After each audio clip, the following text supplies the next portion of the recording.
Bom, eu sou a Fernanda Gata, eu sou gerente de planejamento tributário na 99, eu sou formada em Direito e Contabilidade pela PUC, sou pós-graduada em Direito Tributário também pela GV e escrevi um livro junto com uma colega de trabalho sobre imposto de renda e contribuição social. Bom, não sei se vocês sabem, mas a 99 ela tem um ramo de fintech dentro do seu ecossistema.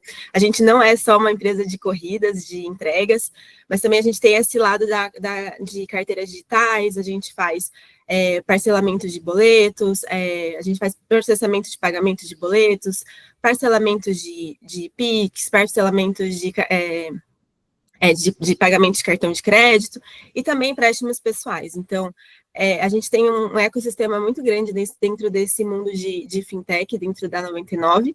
E aí eu vou compartilhar hoje um pouco com vocês da minha experiência, o começo aqui da reforma e um pouco do que a gente tem discutido aqui hoje dentro desse âmbito da reforma tributária para o setor financeiro. Acho que primeiro é legal falar aqui sobre como o impacto, né, do que a gente vive hoje. A gente tem hoje dentro do compliance tributário mais de 1.500 horas dedicadas a esse compliance tributário. Então, o país que mais gasta horas em frente a atividades tributárias dentro de uma empresa. A gente tem mais de 400 mil legislações tributárias editadas desde a Constituição Federal de 88, e quando a gente olha para o tempo dedicado ao cumprimento dos tributos por ano, a gente vê que os tributos indiretos, eles são quase aí o triplo do que a gente vê dentro dos tributos dos impostos diretos. Então, por que reformar, né? A gente vê aqui que tem um crescimento, é necessário ter um crescimento sustentável da economia brasileira, um sistema tributário mais justo, com uma redução da desigualdade social e regional. A gente vê aqui diversas guerras fiscais entre estados e municípios. Precisamos também de uma redução da complexidade da tributação, como eu trouxe anteriormente, que a gente tem diversas legislações sendo aplicadas entre municípios, estados e as legislações federais, e é muito difícil, né, acompanhar todas essas novidades, e uma transparência e maior cidadania fiscal. Então, com a reforma agora, o consumidor final vai ter ideia do que é a carga tributária dentro de um produto, dentro de um serviço que ele paga.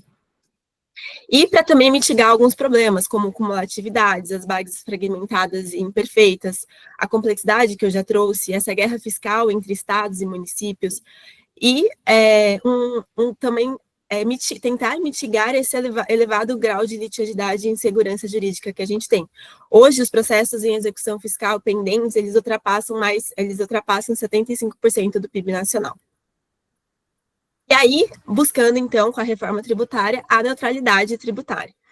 Que aqui a ideia é que a gente pare de drivar tantas as nossas decisões de negócio frente a decisões ou planejamentos tributários, né? Hoje, a escolha do local de uma empresa, ela acaba sendo muito influenciada pelos benefícios fiscais. O local de importação de uma mercadoria, ela também é influenciada por essa escolha, por esse planejamento tributário, né? Por onde é mais barato eu fazer uma importação de mercadoria. E também falando sobre a discussão do local do recolhimento dos tributos. Então, a localização ela deixa de ser um diferencial tributário e as decisões são mais drivadas no negócio, priorizando performance, cliente e inovação.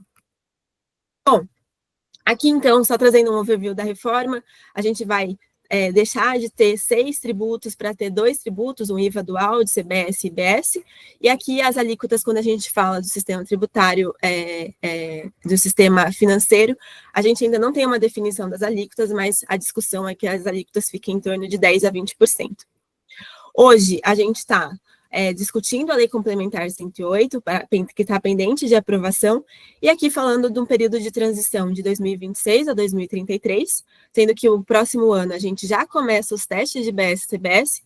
As empresas que estiverem em compliance com as suas obrigações tributárias, elas não vão ser obrigadas ao recolhimento desses tributos, porém, já vamos ter que ter uma adaptação em toda a parte sistêmica, todas as renegociações, inclusive de contratos de fornecedores, por exemplo, meus contratos com clientes, para que eu consiga colocar de pé esse novo teste do IBS e do CBS.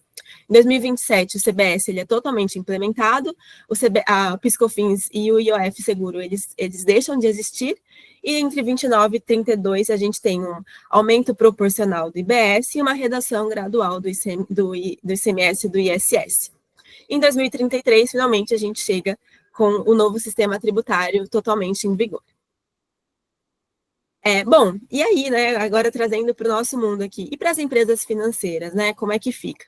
A ideia aqui é que os serviços financeiros, eles entraram numa especificação, numa regulação específica dentro da lei complementar, e o artigo 182, ele traz um rol de serviços, de operações, que vão ser tributados por esse novo regime, né, esse regime específico que foi criado, principalmente, foi criado para os serviços financeiros.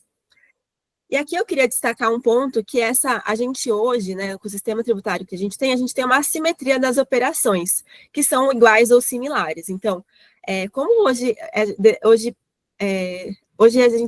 a gente faz a tributação conforme um critério subjetivo, ou seja, a gente olha para quem presta o serviço, acaba sendo que algumas operações de empresas que não são regidas pelas redes de instituições financeiras, elas acabam sendo beneficiadas ou não beneficiadas pelo esse regime específico que a gente tem hoje para as instituições financeiras.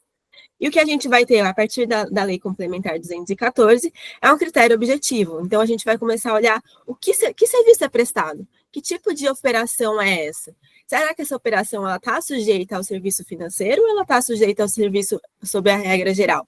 Acho que essa é a primeira grande inovação aqui, que era muito necessária ser feita, né, com base nas discussões que a gente tem atualmente, referente a essa tributação dos serviços financeiros. E, além disso, algumas diferenças sobre os serviços como créditos, seguros e investimentos, que a incidência deixa de ser no local do prestador e passa a ser no local do destino. Eu falo, esse ponto eu gosto muito de trazer, porque no ecossistema que eu trabalho atualmente, isso aqui é algo que a gente debate, discute muito, porque quando você deixa de recolher para um município e passa a recolher para todos os municípios que você opera, é uma dor muito dentro de sistemas, não só de sistemas tributários, né, mas também dentro de sistemas operacionais. A gente acaba tendo que engajar diversas áreas para trazer esse novo formato de tributação, esse novo formato de incidência, de recolhimento do tributo, quais informações a gente vai ter que começar a coletar dos nossos clientes para eu conseguir fazer essa tributação no local do destino. Que tipo de informações vão ser necessárias para emitir para eu conseguir ter esse controle, né, financeiro e fazer e realizar essa tributação da forma devida. Então, acho que essa é uma das dores que eu compartilho aqui com vocês referente a esse novo modelo, que é sair do local onde a gente faz o recolhimento para um só lugar, para a gente começar a ter essa ampla incidência em diversos locais. Falando mais sobre o regime específico, o artigo 183, ele trouxe que os serviços financeiros, então, eles são sujeitos a um regime específico de tributação. Como eu disse anteriormente, a alíquota de referência ela ainda não foi divulgada, mas ela deve ficar entre 10% a 20%. E o cálculo do IBS-CBS, ela sendo dentro do regime específico, será que a gente tem que conversar aqui sobre um regime híbrido? Porque, considerando que, como eu comentei anteriormente, que a gente vai ter que olhar para tipos de operação e não mais para entidade, o que é que dentro da minha receita, da minha empresa, ela entra como regime específico? Como é que são tratadas as receitas que são dentro da regra geral? Por exemplo, tarifas entra dentro da regra geral. O spread, tudo que é de spread entra dentro do regime específico. Então, aqui vale uma análise detalhada, né, de todas as operações da empresa para a gente definir exatamente o que entra dentro da regra do regime específico, o que entra dentro da regra geral. A base de cálculo é definida pelo valor da receita da operação subtraída às parcelas pagas a outros arranjos participantes do arranjo de pagamento. E aqui traz uma novidade, né, principalmente para empresas de instituições de pagamento, por exemplo, que elas não estavam sujeitas ao regime específico, né, ao regime especial de tributação para a regra atual. que é a novidade da subtração. Então, aqui cabe também uma análise das despesas, o que são despesas financeiras, o que são despesas operacionais, e fazer essa segregação do que é a subtração da base de cálculo e o que vai ser tratado como crédito. E vai ficar ali dentro da parcela do regime da regra geral. A receita financeira também teve uma novidade, principalmente para as instituições financeiras, que é a receita financeira operacional. Ela vai ser tratada dentro de uma regra específica e ela vai ter essa regra da subtração também. Então, tudo que se trata de aquisição, investimento dentro que é repassado ao cliente, eu posso subtrair do valor da minha receita financeira e eu tributo o excedente. E o que é não operacional, receitas financeiras não operacionais, elas não vão ser tributadas, não tem incidência de IBS e CBS. E aí, olhando para todo esse modelo, aqui fica um questionamento sobre a possibilidade de haver resíduos tributários nessa operação. Trazendo um pouquinho aqui também do modelo que muitas empresas têm, né, de antecipações de recebíveis, que acaba criando ali um fundo de investimento de direito creditório para adquirir esses FDICs, uma novidade que trouxe o CBS e a lei complementar do IBS e da CBS, é que existem dois parâmetros aqui para a gente olhar. Um onde o FDIC ele é classificado como uma entidade de investimento e um que o FDIC não é classificado como uma entidade de investimento. Se ele for classificado como uma entidade de investimento, a gente está claro na legislação que o FDIC ele não tem incidência de IBS e CBS. Então, a gente tem que olhar lá nas regras do Comicotas, né, da Lei 14.754, e ele traz que, dentro do que fala o artigo 23, se ele for classificado como entidade de investimento, a gente fica fora da incidência do IBS e do CBS. E aqui também é importante olhar a resolução da CMN 5.111, que também traz essas regras sobre a entidade de investimento. Ok, eu vou te interromper só um minutinho, porque não sei se você está vendo, mas a Lu levantou a mão. Ai, não estou vendo, gente. Eu imaginei que você não estava vendo, então por isso que eu interrompi. Desculpa, tá? Eu levantei a mão porque eu não vou falar de FDIC na minha apresentação, já que você já ia falar, mas eu só quero fazer um alerta aqui para quem tem essas estruturas que envolvem FDIC, que é muito importante entender todos os requisitos dessa resolução do Conselho Monetário Nacional, a 5.111. Primeira coisa que a gente precisa entender é que os requisitos da lei, eles estão detalhados na resolução. Essa resolução, ela pode alterar sutilmente os seus requisitos, né? Essa resolução, ela não existe para definir requisitos só por uma questão tributária, e ela não é uma lei, ela é uma norma do Conselho Monetário Nacional. Então, quem depende muito das estruturas de FDIC para fazer as suas antecipações de recebível precisa ter um olho muito atento, porque o FDIC não é entidade de investimento, ele praticamente vai ser igual um FIP não entidade de investimento que acabou deixando de existir, né? Então, os requisitos são diferentes dos requisitos do FIP, a regra também é diferente, mas é super importante agora, nessa fase de mapeamento, que todo mundo que depende de uma estrutura robusta de FDIC, que faça um check, detalhe por detalhe ali. Os FDICs já estão classificados pelos administradores, mas é importante que a gente faça o double check, porque o administrador é um prestador de serviço. O cotista precisa ter certeza, principalmente o cotista subordinado, que é quem vai acabar pagando o auto de fração. Era só isso que eu queria falar. Não, legal, Lu, muito obrigada. É isso mesmo, é algo que acho que é super importante da gente manter em vista, principalmente essas estruturas de FDIC que são muitas vezes milionárias, bilionárias, né? Então, é algo que realmente eu queria deixar em destaque aqui. E para aquelas empresas que não são classificadas como entidades para investimento, para os fundos que não são classificados, eles estão sujeitos ao IBS e CBS ao recolhimento mensal, conforme as regras do regime específico.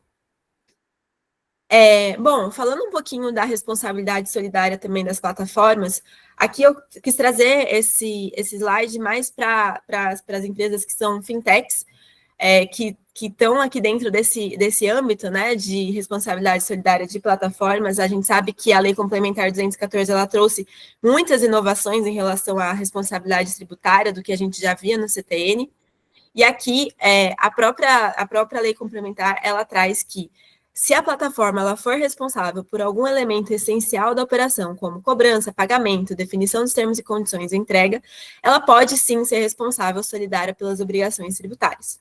Ao dispensa a essa regra, né, da responsabilidade solidária, é quando a plataforma apresenta ao Comitê Gestor e à Receita Federal todas as informações que foram operadas por ela, seja elas dentro do país ou operações com o exterior, bem como de importação, né? E bem como apresentar todas as informações necessárias para a realização do split payment. Então, essa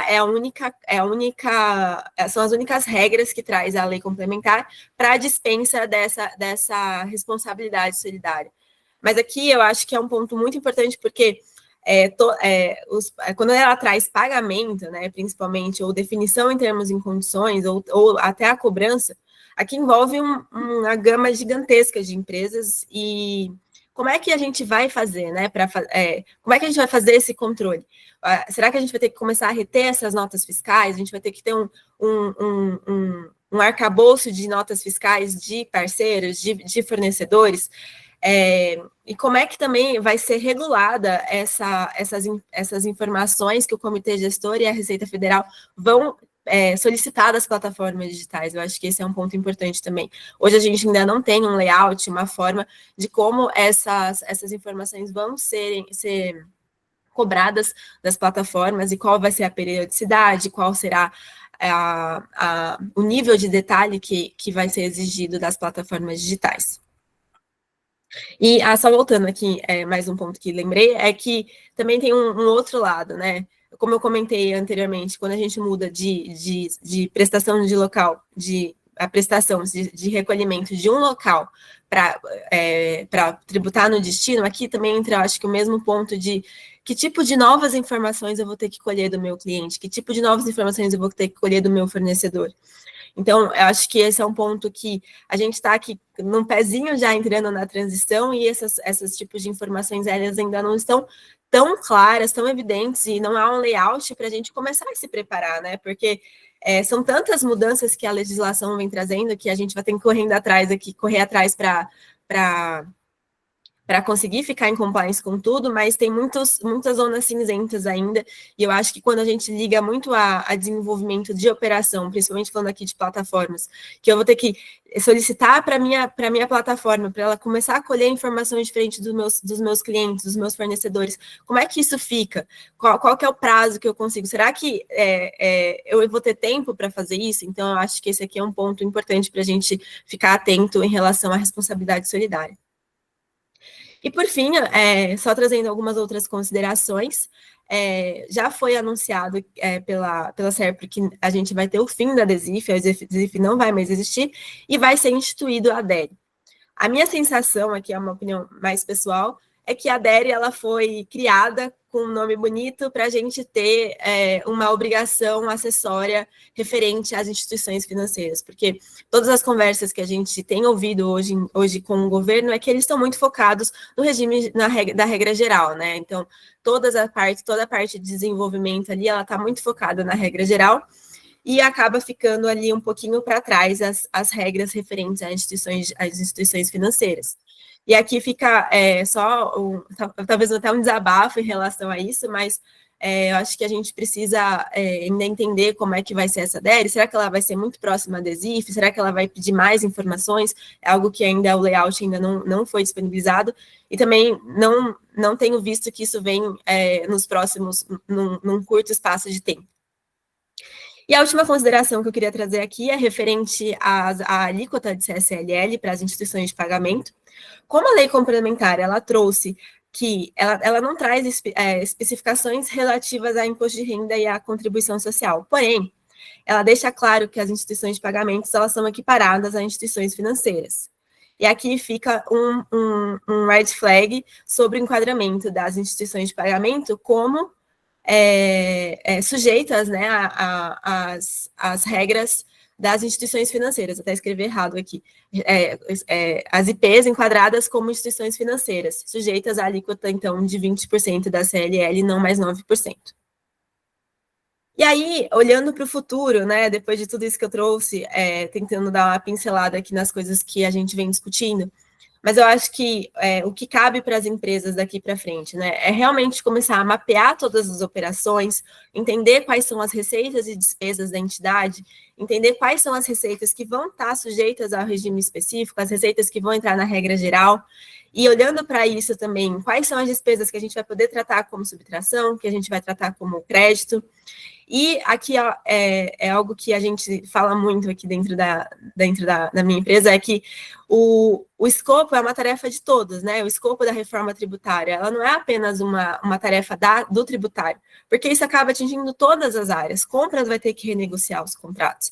Legal, o departamento jurídico vai ter que reavaliar alguns contratos com os clientes, por exemplo.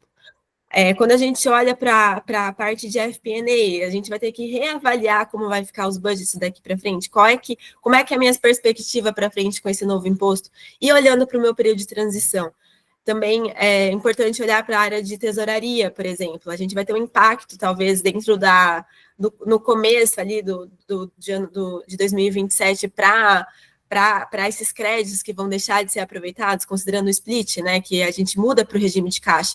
Como é que fica esse meu fluxo de caixa para fins de tesouraria, inclusive olhando também para os meus investimentos, o que vai ser tributado, o que não vai ser tributado.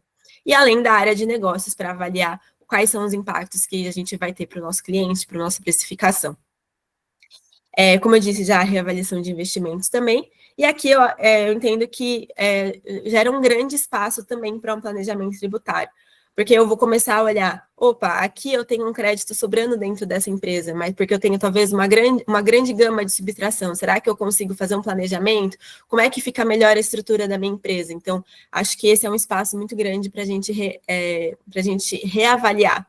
E também a reavaliação do negócio como um todo. Será que o que funciona para a minha empresa hoje, no mundo de PIS, COFINS e ISS, será que ele continua sendo eficiente para o mundo de BS, CBS? Então, essa é a provocação que eu queria trazer aqui para vocês. Muito obrigada pelo tempo. Maravilhoso, Fê. Agora eu vou falar, não tem mais nada para falar. Imagina. Então, eu vou pegar daqui a tua última provocação antes de falar sobre o futuro, a equiparação das IPs às IFs sempre foi uma preocupação, porque a gente tinha uma anomalia de PIS e COFINS e IRCS, e brigar para normalizar a regra de PIS e COFINS gerava sempre um receio grande nas IPs de acabar ganhando uma carga tributária de imposto de renda e contribuição social de 40%, que para muitas IPs seria um absurdo, porque as IPs estavam nascendo. Então, a equiparação é feita pela letra da lei, fala exatamente quem são as entidades, normalmente está ligada lá a regra da alíquota majorada à Lei Complementar 105, né, do sigilo fiscal. Então, se Deus quiser, essa equiparação não vai acontecer. Se Deus quiser, a partir de agora, a gente vai começar a pensar melhor, inclusive, sobre a forma como foi feita a última majoração de alíquota de contribuição social, que já criou um degrau entre bancos e outras entidades equiparadas à instituição financeira, já foi mais positiva do que era antigamente. Mas vou entrar aqui no meu assunto.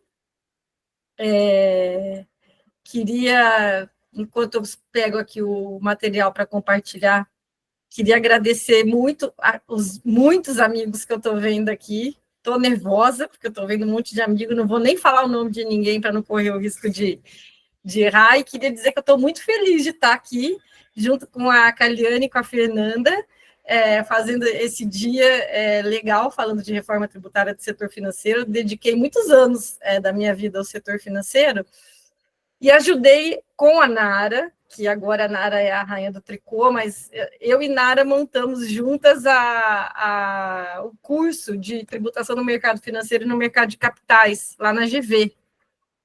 E quando a gente montou isso, está passando, Quando a gente montou isso, eu percebi naquela época que a primeira coisa que a gente tinha que explicar para a sala não era sala de profissionais, de pessoas super gabaritadas, mas não necessariamente de pessoas que trabalhavam com o mercado financeiro ou com o mercado de capitais.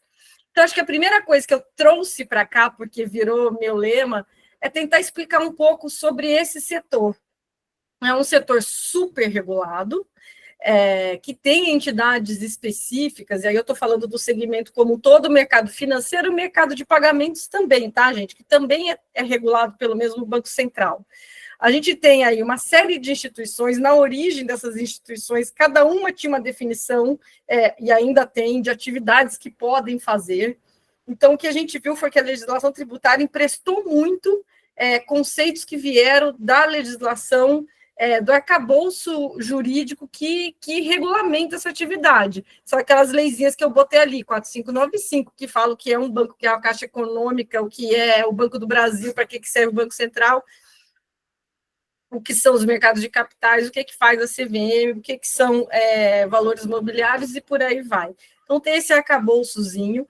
Os serviços financeiros, então, tal qual estão na lei, a gente vai ver que eles seguem um pouco todos esses conceitos. Então, a gente fala de arrendamento mercantil, a gente fala de seguros, de resseguros. Cada uma dessas atividades normalmente é feito por uma empresa dentro de um conglomerado, exceto o banco múltiplo, que pode fazer várias coisas, por uma questão de separação de risco das atividades. Então, a primeira coisa que a gente tem que ter na cabeça é que, normalmente, quem presta serviços financeiros de maneira recorrente pode ser ou não alguém regulado agora com as IPs, que tem IPs que precisam ter uma volumetria para passarem a ser sujeitas à regulação do Banco Central, mas, em geral, precisam pedir antes. Então, nenhuma seguradora funciona antes que a SUSEP libere essa autorização. Nenhum banco vai funcionar antes que o Banco Central autorize e homologue o pedido, a licença, né?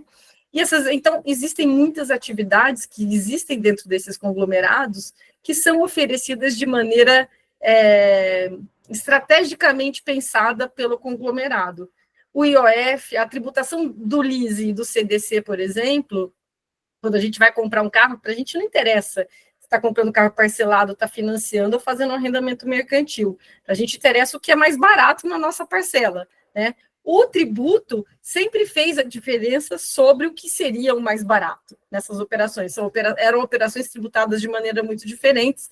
As operações continuam sendo tributadas agora pelo CBS-BS de acordo com o que elas são, né? Mas a gente agora tem um pouquinho menos de diferença, vamos dizer assim, entre todas as operações, e esse é um ponto positivo. Ali a gente estava falando de mercado de pagamentos, de financeiro, aqui a gente está falando de mercado de pagamentos. Nosso mercado de pagamentos não é só um arranjo de cartão de crédito, mas o arranjo de cartões é a parte mais visível, vamos dizer assim, do mercado de pagamentos. O que eu queria falar sobre arranjos aqui? Nos arranjos de 4 pontas, são esses arranjos de cartão que está desenhadinho aí, a gente tem uma coisa muito bacana, que é um desafio muito grande no sistema tributário, sempre foi, que é a gente ter contratos coligados. A gente tem uma única utilidade sendo prestadas para mais de um cliente, vamos dizer assim. O portador do cartão é cliente do banco, o lojista é cliente da credenciadora, mas nenhum deles vai ter o que eles precisam se não existir um arranjo completo. O arranjo é quem vai fornecer a utilidade para todo mundo. Do ponto de vista tributário, isso sempre causou muitas dúvidas. Por quê? Porque quando o portador do cartão paga a sua fatura para o banco retém a sua parte na taxa do cartão e repassa aquele fluxo líquido da parte dele.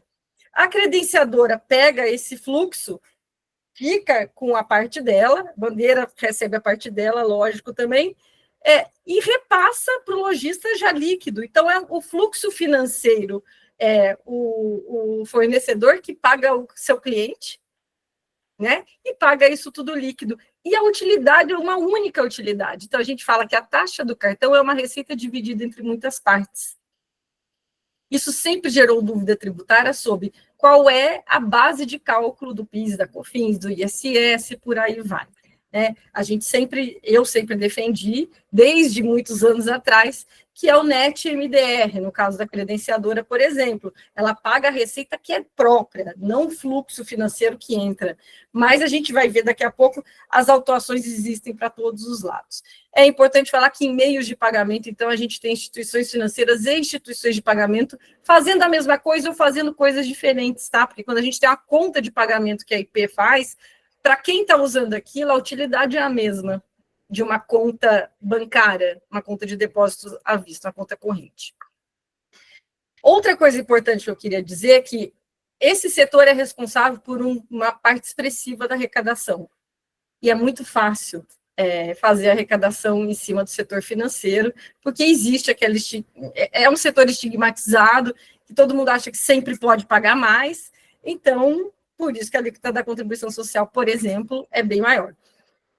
Mas aqui a gente tem uma coisa bonita. Hoje não é um dia bom para falar isso, porque acabado de aumentar o IOF, quebrando aqui a minha conversa, mas aqui a gente tem uma coisa bonita que é o Ministério da Fazenda, ele tem dois chapéus diferentes. Ele é uma entidade arrecadadora na Receita Federal, mas ele é uma entidade reguladora, como o Conselho Monetário, como o CVM, como o Banco Central. E ali eles precisam cuidar da rigidez do sistema, eles têm uma missão constitucional de, por meio dos mecanismos deles, fomentar o desenvolvimento do Brasil. Antes de existir mercado financeiro e mercado de capitais, era o governo que fomentava a safra. Não sei quem é mais velho aqui deve se lembrar, quando quebra a safra, o Banco do Brasil quase quebrava junto, porque era só ele que fazia o financiamento daquilo. Então, o que a gente tem hoje em dia é esse equilíbrio que precisa existir. À medida que a gente fomenta mercado financeiro e de capitais, a gente tira um pouco o peso do governo, do erário, ser o único financiador do desenvolvimento. É por isso que a LCI é isento, é por isso que o FIAGRO é isento, é por isso que a LCA é isento. Não é porque o rentista precisa de um benefício, é porque quem está fazendo um desenvolvimento na economia real assim consegue captar um custo mais baixo. E aí a gente entra na política tributária como um mecanismo de criar incentivos. Tudo bem, imposto de renda talvez não seja para isso, PIS e COFINS talvez não seja para isso, mas nesse caso aqui é o mesmo cara que usa chapéus em momentos diferentes e que tem que tomar essa decisão lá no final. Nos dias de hoje, o cara é o Haddad. Bom, a instituição financeira ou a de pagamento, ela também tem chapéus diferentes que são tão importantes no dia a dia da vida de alguém que está sentadinho na cadeira igual a Fernanda, que é ser um agente arrecadador, cadastrado lá na Receita Federal, recolher os DARFs e mandar para a conta do Banco do Brasil da Receita Federal, ser uma fonte de arrecadação, aquele monte, você faz uma operação de câmbio, aí recolhe o imposto, faz a operação de não sei o quê. Você é responsável pelo imposto de renda, eu estou falando, mas, enfim, é fonte, e você é contribuinte. Então, quando a gente fala em reforma tributária, não é à toa, é por ter esses três papéis que a gente está vendo agora que vai ter um custo de conformidade maior, por exemplo, para as empresas de meio de pagamento, porque elas vão fazer parte, vão ser agentes protagonistas do split payment, porque tem essas funções que as instituições financeiras já têm há muito tempo. Então, quando a gente olha para uma instituição financeira, a parte que olha para tributos de terceiros, a população do departamento de tributos de terceiros é maior do que a dos tributos corporativos. É interessante e, às vezes, é invisível. As características atuais dos sistemas das instituições financeiras equiparadas e as regras gerais, elas são bastante diferentes, porque as atividades são bastante diferentes também, né? Além da alíquota da contribuição social que nós já falamos, o que a gente vê de mais diferente é o seguinte: quem está na alíquota geral, quem está no tributo não cumulativo de PIS e COFINS, recolhe a tributação sobre suas próprias receitas financeiras a 4,65. Mesma alíquota que é aplicável às instituições financeiras equiparadas. Então, essa alíquota não está sem querer a 4,65 há anos. Ela tem uma razão de ser. Mas para as instituições financeiras, a gente ainda está lá em 98, no regime cumulativo, mas é um regime cumulativo em que a gente tenta tributar o spread. O objetivo da lei de 1998 já era tributar spread, só que é uma regra simplificada do que seria o spread, né? Mas o objetivo já é isso. por conta do volume de operações, as instituições financeiras não emitem nota fiscal, nunca trabalharam com nota fiscal. As instituições de pagamento começaram, na regra geral, e trabalhavam com nota fiscal, né? Estavam trabalhados na nota fiscal. Eu cheguei a pedir regime especial, conversar muito com a prefeitura, e a prefeitura daqui finalmente entendeu, outras já tinham entendido que não dá, o volume de operações é uma coisa impossível, e às vezes você não sabe nem para quem você teria que emitir, né?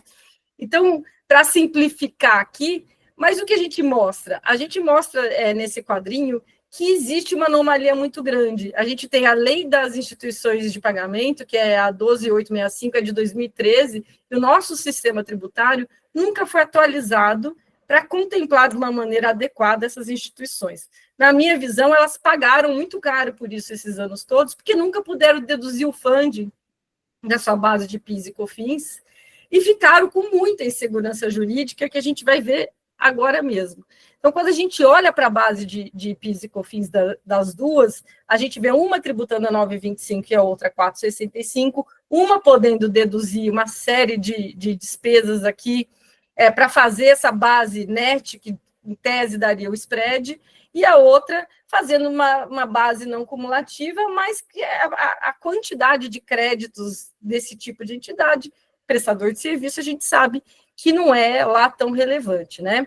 As receitas financeiras são super importantes e o custo de captação, porque vamos só se lembrar que a instituição de pagamento não pode trabalhar com os recursos que são captados, eles precisam ficar lá no Banco Central, numa conta que é remunerada por Selic, mas para poder fazer antecipação de recebível, você tem que ter funding, e o funding é caro, né? Porque você não está trabalhando com o depósito à vista.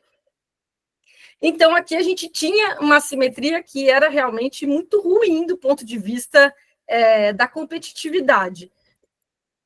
E aí a gente sabia que um dia ia chegar, desembocar nas diversas controvérsias. Então, já falando de todas, os meus amigos, atividade de leasing, seguro, previdência, instituição financeira em geral, passaram a vida, desde que existe PIS e COFINS, eu estou vendo o Edu aqui, que eu amo de paixão, que não vai me deixar mentir sozinha, passaram a vida brigando com ISS, local de incidência, SIM, CID, etc., e PIS e COFINS, minha gente, assim, aquelas manchetes de 60 bilhões, 120 bilhões, é um passivo que se acumula desde que o mundo é mundo, né? Se acumula, paga, aí muda a lei, aí começa tudo de novo, não acaba, é um Jason.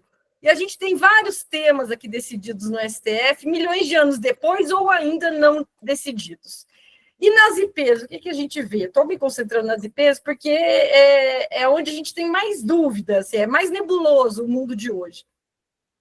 PIS e COFINS sobre receitas financeiras. Todo mundo sabe que existe a tese de que são receitas operacionais que deveriam ser tributadas a 9,25 e não a 4,65, apesar da regra ser clara, Galvão. Não é? A regra é clara, é 4,65 para todo mundo que está no regime, mas tem quem pense diferente. Conceito de receita própria, tributo net, tributo bruto, o que eu faço? Essa daí, graças a Deus, eu acho que está mais claro. Antecipação de recebível, eu devo tributar isso, olha, nesse acordo da Cielo que eu cito aí, os caras chamam isso de factoring. ISS sobre a receita financeira de antecipação de recebível, essa é a parte que eu realmente não consigo de jeito nenhum descer, não desce. E no nosso CMT aqui, a jurisprudência está horrível, e a coisa mais difícil do mundo é explicar o que é isso. Por fim, o local da incidência do ISS, todo mundo viu a novela da Lei Complementar 157, 175, que por uma questão de ser impossível colocar aquilo em prática, operacionalizar, foi gasto um monte de dinheiro tentando desenvolver um sistema, e eu vou voltar nisso quando falar do split payment, e aquilo foi para o ralo justamente porque era impossível. Agora a ideia é que o comitê gestor junte tudo ali, não é o contribuinte que vai ter que dizer onde está cada pessoa, quer dizer, vai ter que dizer, né? Mas eles é que vão se resolver para distribuir. Então, talvez para nós fique um pouco mais fácil, porque não vai ter que pagar para 5 mil municípios. Mas vamos ver como vai ser isso. Bom, agora nós vamos falar do futuro. No futuro, acho que a Fernanda já falou muito bem de quase tudo, mas eu só queria pincelar aqui algumas coisinhas. Primeira coisa é que 2 sistemas de apuração vão conviver. Quando a gente tem isso, eu já vivi uma época lá, quando eu trabalhava na Price, que eu fazia telecom, bem na época que começou o PIS e COFINS não cumulativo, que eles tinham regime cumulativo e não cumulativo na mesma empresa. Senhor, né, não é simples. Não era simples em telecom, com certeza não será simples agora em IF nem IP, por quê? Primeiro porque nunca aconteceu. Essas instituições não estão nem acostumadas a fazer essa segregação. Depois, todo mundo sabe que hoje em dia você olha para um cliente como o cliente ele te traz um resultado. Não é a tarifa, não é a comissão, não é a receita financeira. É bundle, é o cliente como um todo. Quando você fala 2 sistemas separados, tarifa e comissão para cá, receita financeira para lá, operação financeira para lá, o que vai acabar acontecendo é que a gente vai ter que fazer um PNL separado para conseguir fazer essa apuração. E isso vai gerar, certamente, uma quebra daquela neutralidade que a Fernandinha acabou de dizer, que é princípio. Por quê? Porque tudo bem que tarifas de instituições bancárias são tabeladas pelo Banco Central. Tabeladas não, né? Tem lá uma tabela que dá os ranges. Mas, minha gente, tem muito jeito de fazer, de usar a criatividade aqui. Então, eu vejo isso aqui com maus olhos. Desculpem falar, mas eu acho assim que a gente vai ter muita dificuldade. Eu não sei se isso é mais justo ou menos justo. Não estou aqui para criticar quem quebrou muito a cabeça pensando como fazer. Mas, assim, pensando em quem vai operacionalizar, eu vejo que isso aqui vai gerar, sem dúvida nenhuma, muita confusão e muita necessidade de controle interno novo que a gente ainda não tem. Então, quando a gente for fazer o nosso roadmap, é super importante pensar como é que a gente vai olhar para os nossos COSIFs e separar isso tudo aqui. Como é que a gente escolheu tributar os serviços financeiros? A gente resolveu fazer uma coisa, a gente é o rei da jabuticaba, então não seria diferente, né? Então, a gente está fazendo aqui IBS, CBS, nesse sistema híbrido, em que as nossas receitas financeiras são sujeitas a CBS e IBS, se isso for a nossa atividade. A lei, como a Fê já falou, ela está organizada por atividade e não mais por entidade, como sempre foi, como ainda é em outros tributos. Então, vamos tomar só muito cuidado, porque a alíquota majorada de contribuição previdenciária e a alíquota de contribuição social continuam por pessoa jurídica. O que mudou foi só CBS e IBS. Mas aqui eles organizaram, tentaram abrir, isso tem muito mérito, todos os tipos de atividades que podem ser considerados serviços financeiros. Entre eles está o arranjo de pagamento, que, no meu entendimento, está considerando ali a atividade específica das credenciadoras. Como é que vai ser apurado? Deixa eu só te interromper um pouquinho, que a Nereida levantou aqui a mão, eu também acho que você não deve ter visto. Não, não vi. A Nereida, pergunta fácil.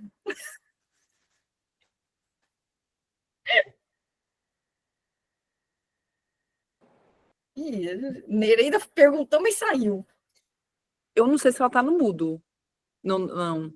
Mas ela voltando, não, Nereida, vou escrever então aqui que ela pode perguntar, tá? Quando ela voltar, ela pode me interromper e perguntar direto. Mas só se for fácil, hein? Indo aqui, então, para a base, até a Nereida voltar, vamos olhar a base de cálculo, como é que vai ser. Ela foi bem inspiradinha no que é o PIS e COFINS, que a gente já conhece. Para quem conhece PIS e COFINS de instituição financeira, é muito parecida. Receita menos as deduções permitidas por lei, base de cálculo vezes a alíquota. O que vai ser essa alíquota? O que eu entendi, eu dei uma aula com Lória uns dias atrás, uns 15 dias atrás, o que nós dois concluímos, ele, que na verdade concluiu, que deve ter algum spoiler que eu não tenho, é que essa alíquota não fica menos da metade da alíquota geral. Então, a gente falou assim, então fica uns 13, porque ele estava achando que a geral vai ficar 26. Mas, assim, acho que a informação importante é que não fica menos da metade da geral. Por quê? Porque não dá para ficar menos da metade, porque é banco. Péssimo, né, essa explicação. Mas a gente precisa lembrar o quê? Que tem uma travinha. Qual é a trava, minha gente? A gente vai ficar ali, ó, calibrando essa alíquota com base na carga efetiva das operações de crédito das instituições bancárias. Então, eu tenho um receio que eu confesso que ainda não consegui entender corretamente. Se tiver alguém aqui que já tiver entendido, eu aceito ouvir, gostaria muito de ouvir, que dados e de que entidades isso vai ser pego. Não é a gente que vai fazer, tá? O TCU vai revisar, a Receita vai fazer, a gente não vai participar desse cálculo para ver se a gente está batendo naquela trave ou não. Mas eu fiquei muito curiosa para saber quem são as entidades, eu acho que o Banco Central vai participar disso de alguma maneira, mas quem são as entidades e quais são as operações que vão ser consideradas operações bancárias de crédito, para a gente entender qual é a carga tributária efetiva. Vamos ficar de olho, e a Sandra, fala, Sandra, agora eu vi sua mão. Eu não sei, eu perdi alguns episódios dessa história dessa alíquota, sabe? Porque esses dias alguém me falou também em alíquota por volta de 10%. Gente, o que é aquela limitação do 4,65? Eu estou perdida agora. Porque não tem aquela limitação que é para ficar com a carga que tem hoje? Tem, a limitação para ficar com a carga que tem hoje, mas não é 4,65. É uma soma de carga que eles vão considerar, inclusive, o resíduo tributário nas operações de crédito das instituições bancárias. Então, não é assim, 4,65 a alíquota, ponto final. Eles vão medir a carga tributária sobre essas operações para chegar no valor dessa alíquota. Então, 2026, eles vão chegar numa alíquota X e aí vira 2027 com essa alíquota X, é isso? É isso. E aí vai medir de novo, até chegar 2032 para saber onde que a gente vai chegar. Entendi. Já abriu o Dreyer aí, que desce redondo e reanima? Porque... É que eu não sei, eu acho que estava mais clara essa história dessa alíquota, sabe? Não só não está, como assim, eu nem vou entrar nesse detalhe aqui, mas existe até uma diferença entre o texto da lei complementar e o texto da Constituição, que provavelmente no futuro vai gerar contencioso. Mas antes da gente achar que vai gerar contencioso, vamos ver o que eles vão fazer, né? Para não antecipar problema antes dele existir. Mas é importante a gente ficar atento. O que aconteceu aqui, gente, de novidade que é legal? O objetivo continua sendo tributar o spread, base negativa vai poder ser deduzida em períodos posteriores, mas sem atualização, e por um período máximo de 5 anos. Isso é uma vantagem, Edu vai se lembrar, quando a gente teve aquela diferença na tributação de futuros e swap, que dava muita base negativa de PIS e COFINS nas instituições financeiras, e a gente tinha que ficar apurando o PIS e COFINS tipo, todo dia para evitar essa base negativa, porque ela era perdida. Então, aqui é legal você poder usar, infelizmente, um crédito que a gente toma sem nenhum tipo de atualização, logo temos que usar rápido, porque tempo é dinheiro nesse caso, né? Eita, parou de passar por quê? Não estou conseguindo passar aqui, deixa eu ver. Passou. Novidades boas aqui, eu vou passar bem rapidinho, gente, mas tem 2 novidades só que eu quero falar. Uma, perdas no recebimento de crédito, a gente vai poder abater, obviamente, determinadas condições precisam ser... tem que ter match ali com essas condições, tem que ter regra... as regras de dedutibilidade do IR precisam ser observadas. A coisa boa é que isso já está bem parecido com as próprias regras do Banco Central. Se você tem ali concessão de descontos e operação de cessão, tiver valor de mercado, ok, está tudo certo. Então, a gente tem aqui... A Nereida levantando a mão de novo. Nereida, pergunta fácil. Não, desculpa, é que eu estou com algum problema, eu tive que acessar, entrar de novo, eu não sei. Não, que eu ia te falar, em relação a tarifas e comissões, aquela tua preocupação de como vai distinguir, que acontece? Tem da forma que a lei complementar está, ela dá a impressão que toda tarifa e comissão vai ter que ser segregada por todas as instituições financeiras. Só que isso cai numa inconstitucionalidade, e aí eu ontem, semana passada, eu estava conversando com as pessoas que estão trabalhando na regulamentação, e como é que você tem que entender? Qual a interpretação que está se chegando por conta desse parágrafo 3º? É que as operações de câmbio, por exemplo, se eu tiver uma tarifa e comissão na operação de câmbio, ela vai ser operação de câmbio, não vai ser tarifa e comissão, entendeu? Operação de crédito, isso tanto com base no 183, 182, quanto no artigo 7º. A segregação é só aquilo que está estipulado. Mas quando o banco dá para a gente ali, tarifa zero na nossa conta, ele não está dando isso de graça. Não, tudo bem. É que você não vai ter que segregar o que é tarifa para tudo. É só cartão de crédito, o que está lá listado, conta corrente. Então, se você cobrar uma tarifa ou não cobrar uma tarifa, se você dizer que tem uma tarifa de câmbio e cobra zero, não tem problema. Você vai tributar como, ou cobrar alguma coisa, tudo vai ser tributado como operação de câmbio, entendeu? Entendi. É isso. Entendi, obrigada. Mas Imagina. assim, eu continuo achando que a gente vai ter um problema, porque todas as nossas tarifas zero, porque a gente deixa uma grana no banco, vão ser repensadas, porque se a tarifa é zero, o crédito também não existe. O crédito não vai ser 9,25, mas ele vai se restringir àquelas tarifas das instituições financeiras bancárias. Só ela que vai ter uma tributação de, sei lá, 28%, sei lá o quê. Então, tarifa de boleto, de TED. Isso, é o que está lá para quem cobrar, Banco e Caixa Econômica Federal. Tá? Fala, Sandra, quer perguntar alguma coisa? Eu queria perguntar o seguinte, já que a Nereida está bem informada, Nereida, talvez você, a Luciana, sabe uma coisa que para mim ainda não entendi também. Essas instituições de pagamento, elas são empresas que, além do arranjo, elas prestam muitos serviços de tecnologia. Na verdade, elas são empresas de tecnologia. Como é que vai segregar isso? Porque os contratos também, muitas vezes, são uma coisa só. Eu estou com essa mesma realidade na cabeça. Pensa na que é as a service, que o preço para ela é o serviço de tecnologia. Quem fica com o rendimento da atividade financeira é o cliente dela, né? Então, porque você tem os gateways, você tem esse fraude. Eu estou nessa discussão aqui já também. Depois, até se vocês quiserem fazer Cália, sugiro até fazer um só sobre isso, viu? Beleza. Tá pano para manga doidado.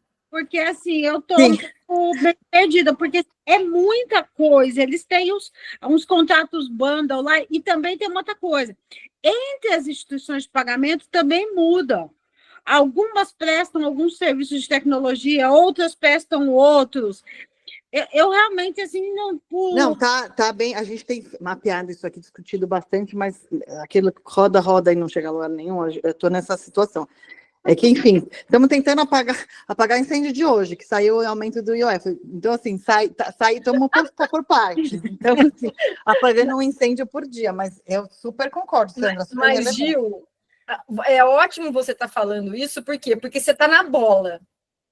Não, é incrível, porque não tem essa, é muito intermediário no meio. Hoje essa separação não é feita. Então, não. O que eu chamei a atenção na hora que eu estava falando disso é justamente isso. Tem muita atividade misturada, e fazer essa separação, pela experiência que eu tive lá atrás de telecom, comunicação, não é uma coisa fácil. Porque até hoje a gente não se preocupou. Então, a gente olhava para o cliente, você vai botar o preço do antifraude, do gateway, do não sei o quê, você olha o pacote do cliente e bota. Às vezes no contrato mesmo não está nem escrito o que é o quê. E outra, gente, a gente nem precisa dizer nós, mas a gente sabe que o mercado aí está dominando, alguns bancos estão dominando as maquininhas, porque eles conseguem zerar a taxa da maquininha, porque o que ele quer, na verdade, é prestar outros tipos de serviços. Então, assim, é um negócio muito complexo. Então, não vai ser fácil, como diria a famosa Kátia Cega, não está sendo fácil. O negócio mas é assim, quanto antes a gente começar a pensar, melhor. Por quê? Porque a gente... Luciana, A gente tem que engajar quem faz a estratégia de negócio, como disse a Fernanda. Não é um problema do tributário. O tributário tem um único problema muito grande, que é convencer o resto do mundo que não é um problema do tributário. Gente, uma última coisa que eu queria dizer ainda das operações de crédito, a gente vai precisar começar a saber direitinho quem é o nosso credor, caso a gente faça operações de crédito com alienação fiduciária, por exemplo. Porque se a gente retoma um bem e a gente vai alienar o bem, a gente tem que saber quem era a contraparte com que a gente estava, porque na alienação vai incidir o imposto como se aquele cara tivesse vendido o bem para me pagar o empréstimo. Então, vamos pensar que ele é uma pessoa física. Eu fui lá, não consegui pagar meu carro, deixei o carro no banco. Tudo bem, o banco vai alienar isso, não vai ter CBS nem IBS, porque se eu pessoa física, tivesse vendido o carro para entregar o dinheiro para o banco, na venda não teria CBS e IBS. Agora, vamos pensar que eu dei uma frota para uma entidade que tem uma certa tributação lá. O que eu vou ter que fazer? Eu vou ter que saber como ele é tributado para saber, quando eu alienar esse bem que eu retomei, como eu vou tributar essa alienação. Isso é um lado também que a gente nunca precisou prestar atenção. Então, eu recomendo fortemente que quem faz essas operações, e existe também entidades mais novas fazendo isso, que preste atenção nessa mudança, que ela é relevante. Agora eu vou passar aqui, já chegando no final, Ali, me deixa falar só mais uns 10 minutinhos, é rápido. Eu tenho certeza que ninguém vai reclamar se vocês continuarem falando, tá? É assim, só para interromper, eu já recebi mensagem do GT de regulatório querendo uma live sobre os efeitos do IOF, inclusive em stablecoin, só para vocês saberem, tá? Então, Ai, Jesus! Então podem continuar falando. Então, agora eu vou falar assim, o que eu tentei me colocar um pouco na cadeira da Fernanda para pensar como seria a nossa jornada. A Carly pediu para a gente falar aqui, olhando para aspectos muito práticos, e foi esse o objetivo. Então, eu estou botando aqui como eu vejo essa jornada. Eu estou chamando de jornada assim, cuidar de gerir a reforma tributária, né? Tem muito foco, gente, a reforma como um todo. Implementar tudo isso dentro de uma empresa é difícil. Então, eu estou chamando de jornada o que envolve diversos projetos. Não quis chamar um projeto com vários subprojetos. Eu estou chamando de jornada porque os projetos podem ser até independentes. O que precisa ter? Precisa ter dono. Cada projeto precisa ter um dono. A jornada como um todo precisa ter o líder. O líder pode ser o CFO, o líder pode ser o head de tax, mas o líder precisa ser uma pessoa, apesar de eu não gostar dessa palavra, empoderada, para poder tocar o terror e fazer o projeto andar. Tenho visto, alguns casos, as empresas pensarem em colocar um PMO externo para ajudar a engajar as pessoas. Cada um vai fazer do jeito que puder fazer, que quiser fazer, mas é muito importante que exista assim, esse destaque, essa atenção, porque o tempo vai passando e engolindo a gente, os IOFs, os não sei o que, vão engolindo a gente. E isso aqui, quando virar janeiro de 26, está ali, pum, apareceu. Então, é super importante que a gente olhe para isso e organize os grupos de gincana dentro da empresa. É um projeto que tem diversas camadas, além de diversos projetos, né? A jornada tem diversas camadas, então isso é multidisciplinar, isso é transversal. O que eu quero dizer com isso? Não dá para a gente engajar um projeto só com a equipe de tecnologia, porque ela não vai saber o que fazer. Não dá para a gente engajar um projeto, falar, pessoal aí de suprimentos, compras. Ele também não vai saber o que fazer, porque tem várias coisas que precisam ser feitas, desde você rever a sua base de cadastros, desde você saber se o seu ERP está atualizado para a versão que eles vão entregar, porque eu estou sabendo que os ERP só vão entregar reforma tributária para a versão mais nova. Então, quem não tem a versão mais nova e não vai ter orçamento para atualizar, vai ter que se virar nos 30. E aí sim, a gente vai pegar um pratinho feito e falar, pessoal aqui de tecnologia, como é que a gente faz para fazer isso? O que precisa ser feito? Tecla SAP da lei para o ferramental que a gente vai precisar para operacionalizar. Então, o sucesso do trabalho depende do quê? Sinergia e engajamento. E aí eu coloquei as áreas que vieram na minha cabeça. Acho que quem está dentro de uma empresa pode falar melhor se eu acertei ou se eu errei, mas pelo menos essas eu acho que precisam estar engajadas no projeto e trabalhando em grupinhos multidisciplinares. Fala, Gil. Desculpa, eu ia fazer um joinha e levantei a mão, desculpa. Ah, tá bom. Desculpa, ficou muito cheio, mas não precisam ficar lendo, porque depois o material vai ser disponibilizado. O que eu faria agora com o que a gente já sabe, tá? A gente vai ter uma vida aqui de processos, e assim, para quem é do setor de meio de pagamento, vai ficar nesse gerúndio até 2033, porque esse split payment vai virar um negócio completo, super inteligente até lá. Então, a gente vai estar desenvolvendo ferramenta e solução até lá. Mas o que é importante a gente ter agora, em que a gente tem 2025 aqui, um monte de coisa em andamento, lei que não está votada, desenvolvimento do sistema que a Kali mostrou que, assim, super bem nas lives com o pessoal do Serpro, o estágio que eles estão, eles estão selecionando ainda as 500 empresas que vão fazer parte do teste, já me dá palpitação, porque eu fico pensando, vai dar tempo, não vai dar tempo? Mas tem uma coisa que já está na nossa mão. Então, ao invés da gente morrer do coração com o que a gente não pode resolver ainda, o que a gente pode resolver agora é fazer o mapeamento dos nossos processos. Então, as instituições financeiras e as IPs, as IPs mais do que as IFs, mas assim, não olhavam para todas as suas despesas para entender o que vai dar crédito, o que não vai dar crédito. Não olhavam para entender o que vai estar nessa base de apuração, o que vai estar naquele sistema de apuração. Fazer esse mapeamento dos nossos processos, entender como as nossas operações se encadeiam. Lembra que lá no começo eu falei, tem muitas entidades para fazer uma mesma operação.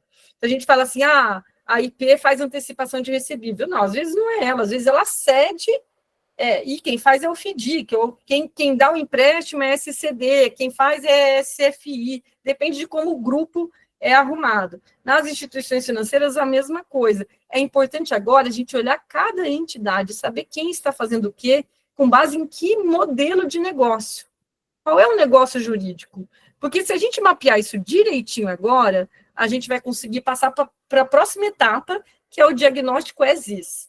Isso tudo funciona muito bem hoje com o que a gente conhece. Então, a partir dali, a gente vai olhar como é que a gente faz. Não importa saber como é o certo, como é que o CARF pensa, como é que não sei. A gente precisa saber o que a gente faz, porque na hora que a gente mudar, é desse cenário que a gente vai passar para o próximo, né? Então, o que eu acho aqui que a gente deveria fazer nesse diagnóstico? Entender as operações, entender os contratos, entender os processos fiscais e contábeis dos tributos próprios e dos tributos de terceiros, né, que envolvam, obviamente, PIS/COFINS e ISS, e entender todo o nosso arcabouço de tecnologia, todos os legados, a atualização do nosso ERP, todas as APIs, todas as nossas bases de cadastramento de clientes e de fornecedores, que certamente, eu não tenho nenhuma dúvida, falta campo, a gente vai precisar saber quem é simples, a gente vai precisar saber quem é pessoa física, quem é pessoa jurídica, a gente tem que se preparar para a mudança bizarra do CNPJ, que vai ser alfanumérico, é o novo bug do milênio esse. Então, tem uma série de coisas aqui, gente, acho que pelo menos isso, avaliação de potenciais impactos financeiros e operacionais, a avaliação da capacitação das pessoas, aliás, já está na hora de começar a capacitar toda essa turma que vai entrar. A gente tem que capacitar o pricing, tem que capacitar o FP&A, tem que capacitar, e aí, isso sim, o Tex tem que ajudar a capacitar, porque esse pessoal não vai aprender da noite para o dia o que impacta o negócio. Entender como é que a gente vai dividir o departamento tributário. A gente vai manter uma equipe coesa para continuar apurando PIS/COFINS, ISS, ECBS e IBS? Eu não tenho resposta para essa pergunta, tá? Eu, no começo, pensei que deveria ser separado. Aí, depois, eu pensei, mas eu, se ficasse no ISS, PIS/COFINS, eu não ia querer ficar. E você fica ali olhando para o passado e você vai ter dificuldade de reter essa pessoa.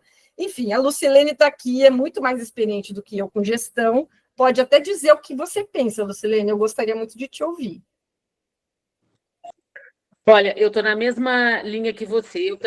Eu achava que tinha que separar os times, né? Quem faz a apuração do ESIS, quem olha para os processos de controles internos do ESIS, reconciliação contábil do ESIS, e trazer um time e capacitar para o to-be. Eu acho que isso não vai funcionar. O que eu acho que a gente tem que fazer, porque eu não tenho uma pessoa só para o ISS, só para o PIS/COFINS, as instituições grandes tendem a ter mais pessoas.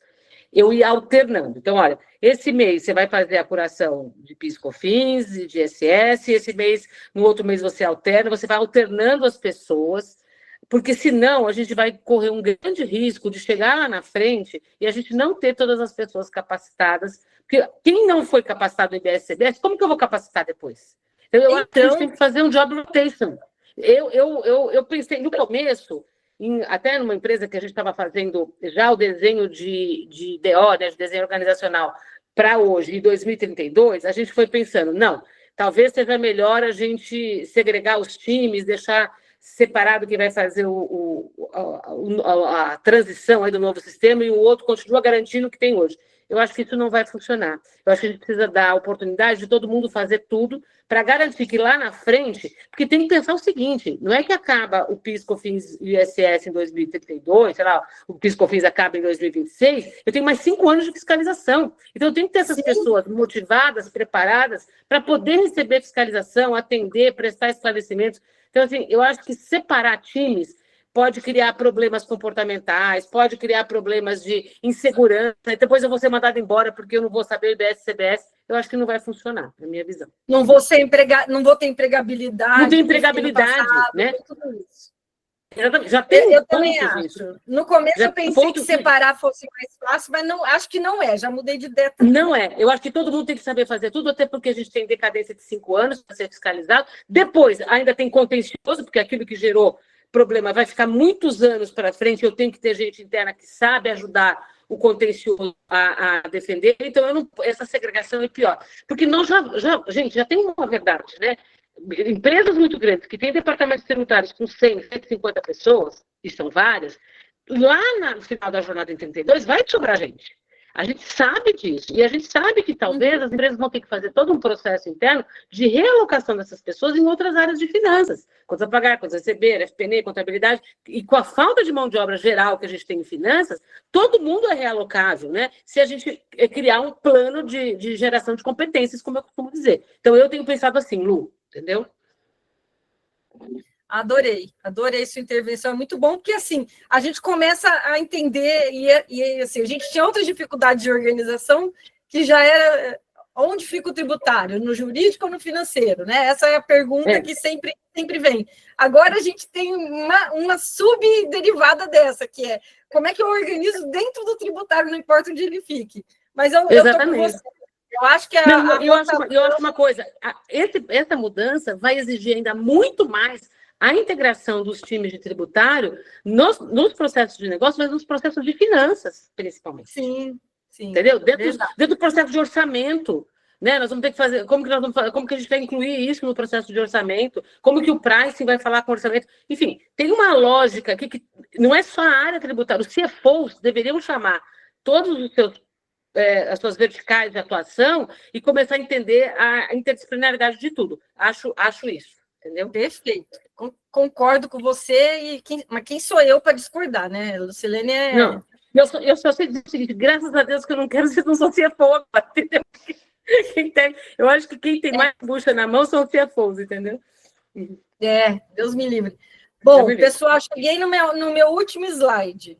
O split é brasileira. E aí eu quero deixar aqui registrado que o Guilherme me ajudou demais. Eu liguei para ele, pedi ajuda para tentar trazer um pouco experiências do exterior. Ele está lá em Viena, me atendeu, foi super querido comigo, me trouxe um monte de dados maravilhosos que eu queria dividir aqui com vocês.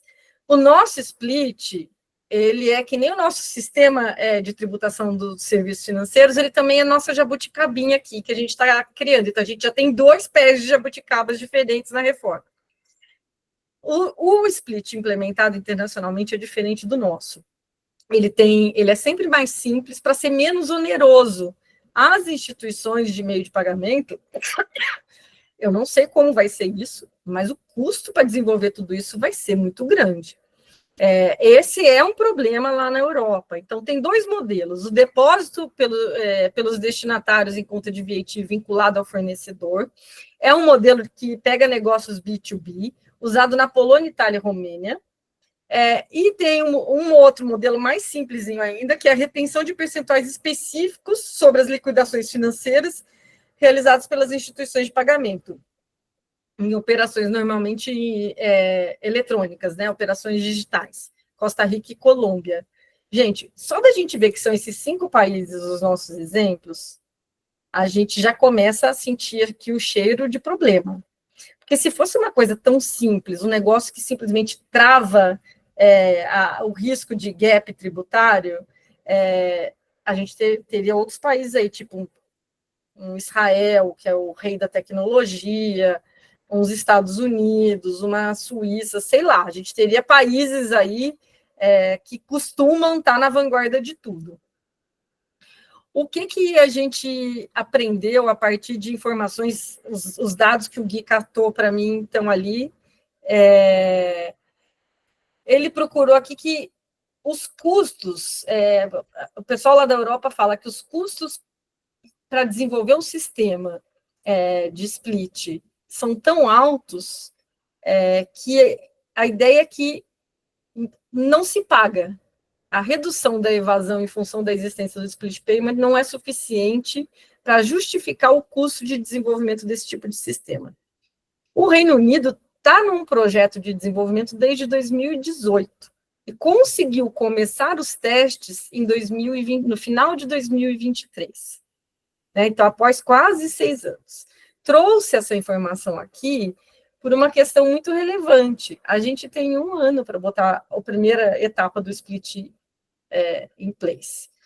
O senhor do SERPRO, não me lembro como é o nome dele, falou que vai dar certo, que tem 2026 inteiro ainda para ajudar a fazer isso, mas eu sou que nem aquele programa lá do Celso Portiolli, eu só acredito vendo.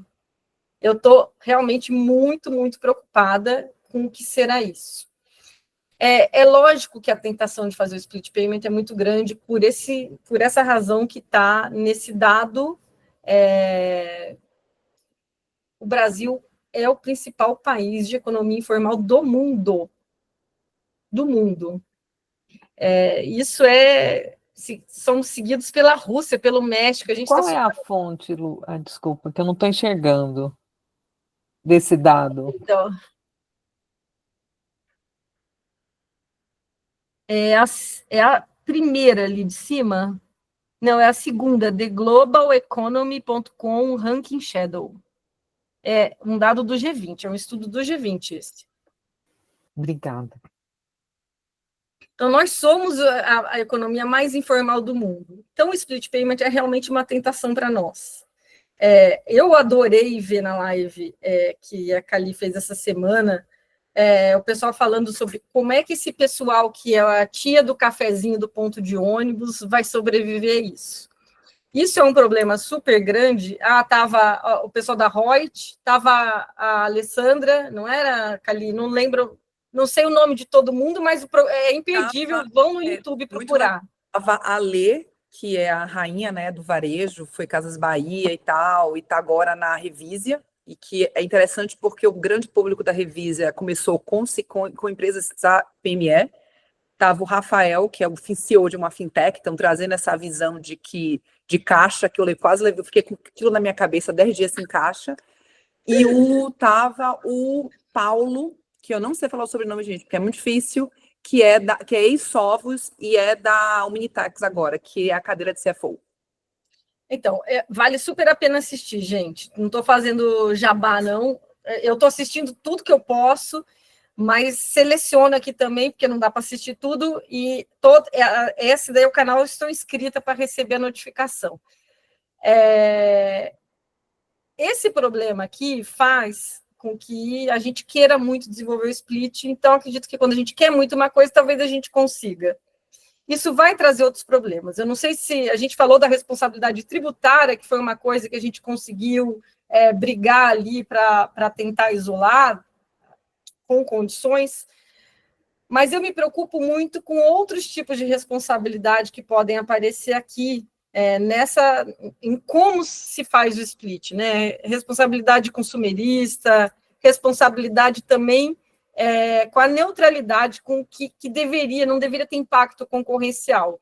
Trouxe aqui o Nicolas, não é para falar de política, mas é só para falar que só de dizer ainda que aquilo fosse bizarro, porque todo mundo sabe que não era isso, que iam taxar o Pix perdeu 10% de movimento. Eu fui pegar o dado lá na Infomoney.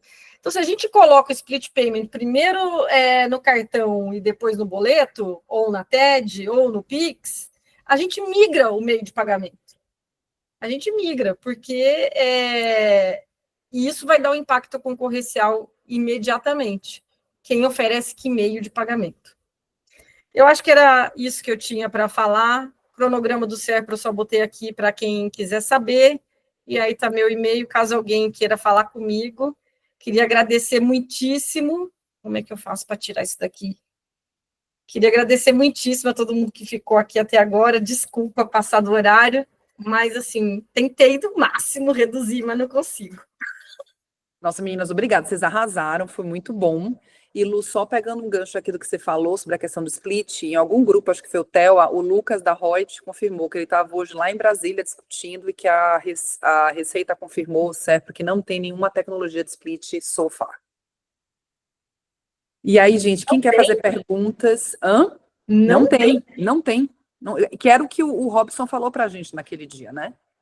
Porque eles falam que tem de tecnologia é o split financeiro, mas o split, que eu chamo tributário, que você falou, a brasileira, é uma outra história, né? Não, total. As empresas fazem split de pagamento para saber assim, o que eu pago para o marketplace, o que eu pago para o varejo. Essa é uma coisa. Outra coisa é você splitar um pagamento entre impostos, sabendo que cada um vai ter uma alíquota, uma regra, ou não sei o quê. E aí tem um outro ponto, que é no evento Altec Summit, que eu estava com o Lória. Vai ser opcional agora, o B2B, né? Mano.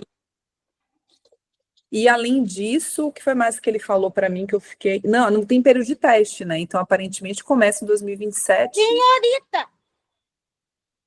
E aí ficamos nisso.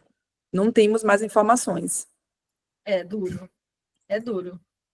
Pessoal, perguntas? É errado, Manu. Não pode. Rodrigo, Juliana, você está com o microfone. Gente, sério que eu estava com o microfone? Estou brigando com a minha cachorra. A gente está vendo aqui. Ficar tranquilo. Eu estou brigando com a minha cachorra, desculpa, gente.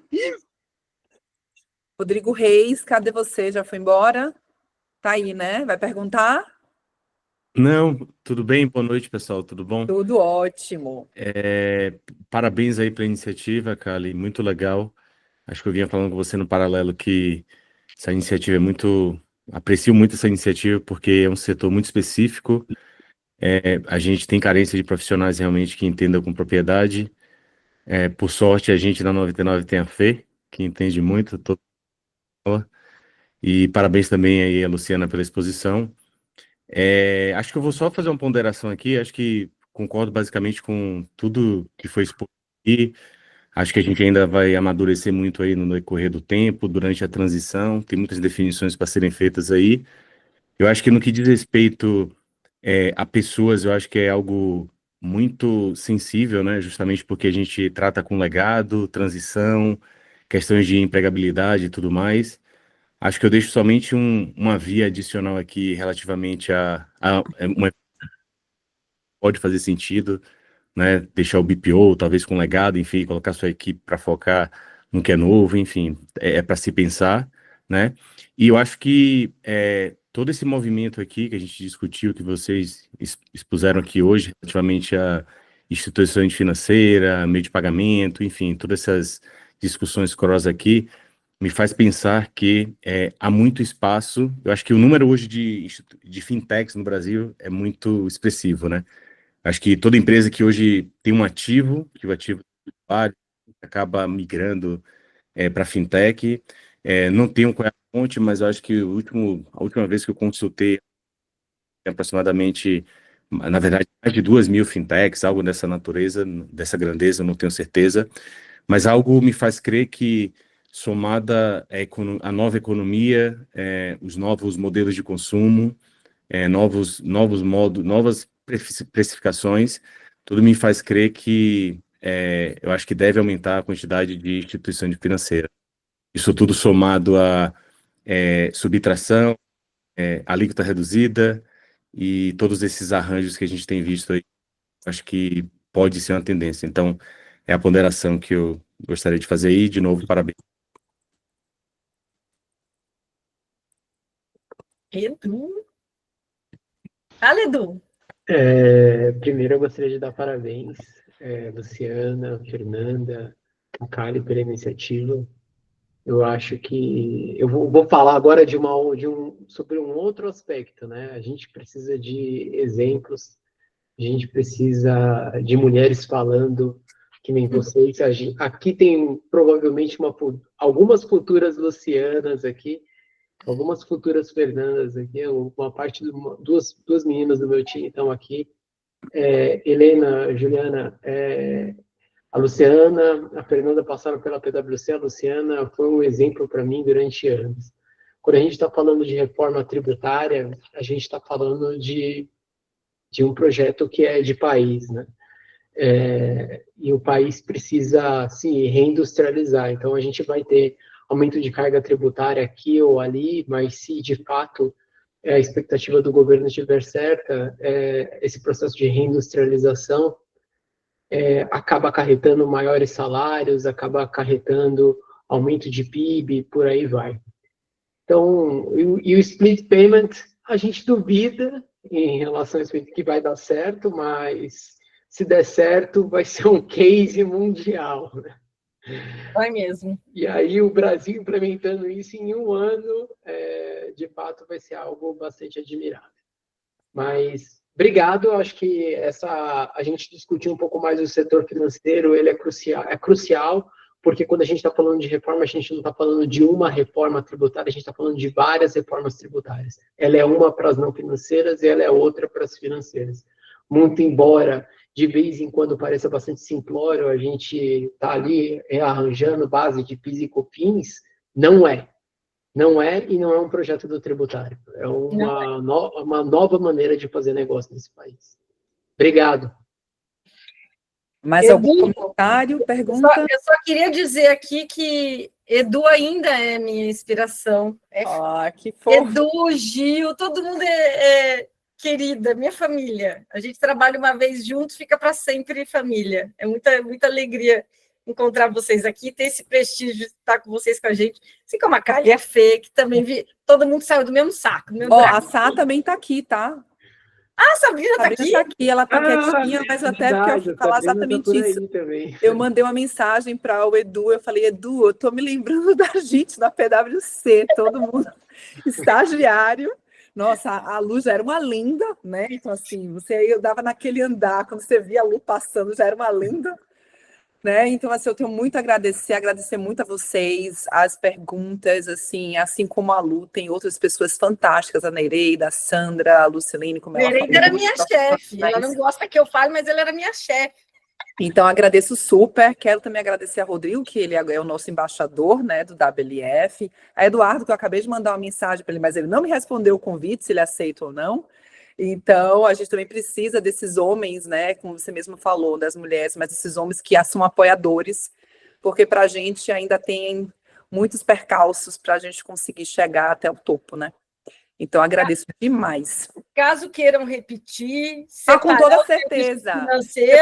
Conte comigo. Você por acaso acha que Gil vai escapar da próxima live? Não. E por acaso você acha que eu já não estou aqui pensando em como colocar isso no podcast? Não, e desculpa que eu queria ter tanto, eu fiquei esperando tanto essa de hoje, a live de hoje, mas realmente, nossa, eu queria até perguntar se fica gravado, porque eu quero ver desde o começo. Fica assim, a gente vai disponibilizar no YouTube da BLF, que eu preciso ainda construir. Em relação ao material, a Lu já falou que dá para passar. A Fê, posso também distribuir, Fê? Eu não sei se dá para passar por esse chat daqui, né? Porque tem algumas pessoas que são fora da BLF. Então, o que é que a gente vai... Posso postar eles no LinkedIn, porque aí todo mundo consegue baixar? Pode. Então, tá fechado. Então, eu vou fazer. Eu só pedi se você pudesse converter para PDF. Não, claro, eu converto para PDF sem nenhum problema e eu posto lá no LinkedIn do WLF. E aí, o pessoal baixa de lá, acho que vai ser mais fácil, porque como tem pessoas fora da nossa comunidade, a gente não consegue mandar para todo mundo por e-mail. Tá bom.